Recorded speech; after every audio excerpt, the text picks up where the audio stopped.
Yeah, Bhojpuriya boy.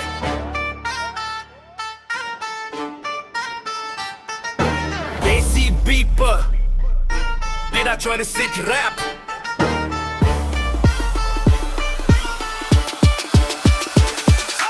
भोजपुरिया ब्लडबा गरम हमार फ्लो, गांव से निकली आवाज अब गूंजे हर शो। मेहनत के रोटी खानी न करी कबो फ्रॉड। भोजपुरिया ब्लडबा, भोजपुरिया ब्लड बॉय। भोजपुरिया ब्लडबा गरम हमार फ्लो, गांव से निकली आवाज अब गूंजे हर शो। मेहनत के रोटी खानी न करी कबो फ्रॉड। भोजपुरिया ब्लडबा, भोजपुरिया ब्लड बॉय।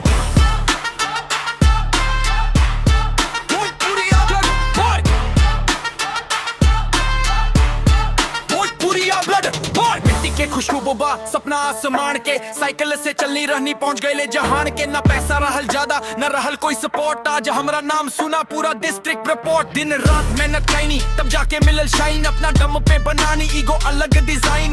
जेकर रहल मजाक आज वही करे सलूट, भोजपुरिया रैप सुन के सबके लगे क्यूट। भोजपुरिया ब्लडबा गरम हमर फ्लो, गांव से निकली आवाज अब गुंजे हर शो। मेहनत के रोटी खानी न करी कबो फ्रॉड। भोजपुरिया ब्लडबा, भोजपुरिया ब्लड बॉय। भोजपुरिया ब्लडबा गरम हमर फ्लो, गांव से निकली आवाज अब गुंजे हर शो। मेहनत के रोटी खानी न करी कबो फ्रॉड। भोजपुरिया ब्लडबा, भोजपुरिया ब्लड बॉय। भोजपुरिया ब्लड बॉय, भोजपुरिया ब्लड बॉय। खेत से स्टूडियो तक सफर बा कमाल, अपन भाषा अपन पहचाने बा असली धमाल। जे बोले भोजपुरी पीछे उनका दे दा जवाब। कल्चर हमार किंग बा ना ही कोई ख्वाब। पटना से छपरा, बलिया से आरा, भोजपुरिया जवानी करे दुनिया पे कब्जा। बीट जब ड्रॉप होई स्टेज पे आग लग जाई। भोजपुरिया रैप सुन के पब्लिक झूम जाई।